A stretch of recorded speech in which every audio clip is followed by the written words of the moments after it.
سب جانتے ہیں کہ آج صبح پی ڈی ایم کے رہنما جناب کیپٹن ستر صاحب کو یہاں ہوٹل کے کمرے سے اٹھایا گیا ہے،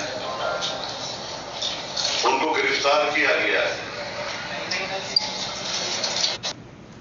ایسے وقت میں جبکہ ان کی اہلیہ محترمہ بھی وہاں موجود تھی، رینجرز نے ان کے کمرے پر دھاوا بولا ہے،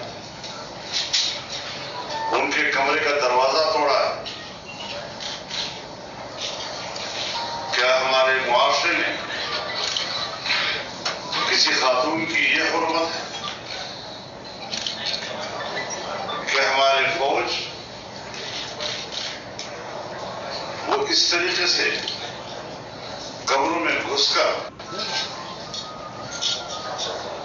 ان کے شوہر کو اس طریقے سے گرفتار کرے؟ یہ صرف قابل مذمت ہی نہیں بلکہ شرمناک ہے، اور اس سے پوری قوم کو شرمندہ کیا گیا ہے۔ اس طرح کا کہ حرکت تو دنیا کے کسی مہذب ملک میں اس کی مثال نہیں مل سکتی۔ ہم دنیا کے سامنے کس منہ سے کہیں گے کہ ہم ایک مہذب قوم ہیں؟ اس طرح تو کسی مفتوح قوم کے ساتھ کیا جاتا ہے کہ جو اس ملک کے کسی شہری کی عزت و احترام کو ان کی انسانی حقوق کا حصہ نہیں سمجھتے۔ اور پھر صوبائی حکومت سندھ کی وہ اپنا موقف دے چکی ہے کہ وزیر اعلیٰ کو بے خبر رکھا گیا ہے، اور جب انسپکٹر جنرل پولیس نے اپنے گھر میں ان کے خلاف کوئی بھی اقدام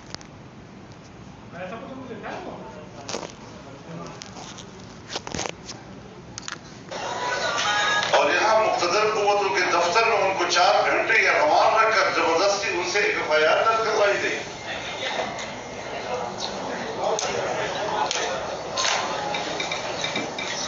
اب آپ بتائیں کہ ملک میں حکومت کس کی؟ جبر کی حکومت، ظلم کی حکومت، جو کسی آئین اور قانون کے پابند اپنے آپ کو نہیں سمجھتے، جہاں کوئی قوت اپنے آپ کو کسی قانون اور آئین کی پابند نہیں سمجھتی، اسے معاشرے میں نری بدماشی کہا جاتا ہے۔ تو آج جو حرکت کی گئی ہے یہ ایک بدماشی ہے۔ سیاستدان قانون اور آئین کے دائرے میں رہ کر احتجاج کرنے نکلے، پی ڈی ایم وجود میں آ چکا ہے، تحریک چل پڑی ہے، جلسوں میں عوام کی شرکت دیدنی ہے، اور اس اپنے آپ کو نہ قانون اور کسی آئین کا پابند سمجھتی ہے، اس حد تک حواس باختہ ہو چکے ہیں کہ جس سے لگتا ہے کہ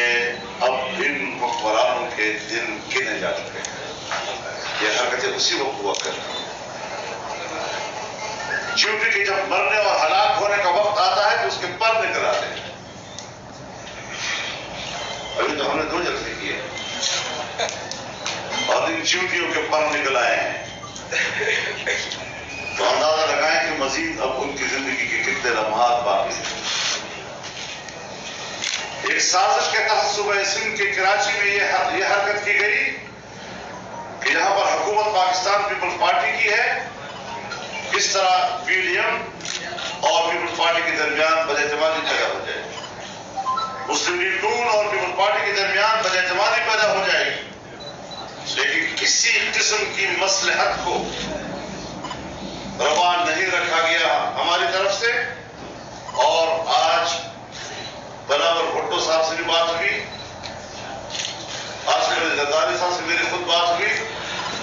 امداد علی شاہ صاحب کے ساتھ بات ہوئی، انہوں نے اس پر اپنے افسوس حتیٰ کہ اپنی شرمندگی کا اظہار کیا ہے، اور آج پاکستان پیپلز پارٹی کے مرکزی سیکرٹری جنرل سینئر نائب صدر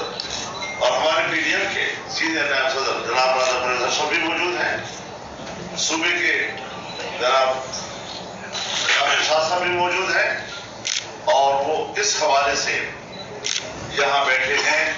کہ جن لوگوں کا خیال تھا کہ وہ اس طریقے سے پی ڈی ایم میں تقسیم پیدا کر لیں گے، بد اعتمادی پیدا کر لیں گے، آج کی اس نشست نے اور ان کی موجودگی نے اس سازش کو بھی ناکام بنا دیا۔ کہتے ہیں کہ مزار قائد کے اوپر ہنر بازی کی ہے، ہم آپ کو دکھا سکتے ہیں وہ کلپس لگائے گئے، تمہیں نہ مسجد حرام کی حرمت، تمہارے ہاں نہ مسجد نبوی کی حرمت، تمہارے ہاں نہ مزار قائد کی حرمت، اور آج تم نے صرف ایک گھناؤنے عمل کے لیے جواز پیدا کرنے کی کوشش کی، اور پھر یہ کہ کسی کو قتل کی دھمکی، تم نے قتل کی دھمکی کہاں سنی شروع اور یہ بھی اب بتائیں گے آپ کو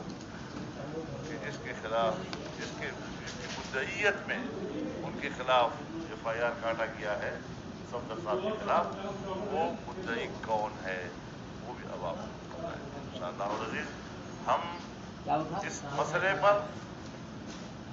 پورا پی ڈی ایم مدعی ہے، صرف مسلم لیگ نہیں، صرف ہماری بہن ہماری بیٹی مریم نہیں، ہمارے اوپر حملہ ہے، پورے پی ڈی ایم کے اوپر حملہ ہے۔ مریم جب یہاں آئی ہے تو یہاں کی حکومت اور پیپلز پارٹی کے مہمان ہیں، یہ ان کی میزبانوں کے اوپر حملہ ہے، یہ ہماری حرمت کے اوپر حملہ ہے، اور ہم اپنی حرمت کا دفاع کرنا بھی جانتے ہیں کہ کس طرح دفاع کیا جاتا ہے۔ تو اس حوالے سے فوری طور پر ان کو رہا بھی کیا جائے، اور جن لوگوں نے بدماشی کر کے آئین و قانون کو ہاتھ میں لے کر قوت کا استعمال کیا ہے، قوم سے معافی مانگے، اسے پورے پاکستان کو عالمی برادری کے سامنے رکھنے چاہیے۔ تو میں نے یہ ابتدائی گفتگو آپ کی خدمت میں عرض کر دی، پی ڈی ایم کا موقف آ گیا ہے، میں چاہوں گا کہ محترمہ مریم نواز بھی اس حوالے سے اپنے خیالات پیش کریں۔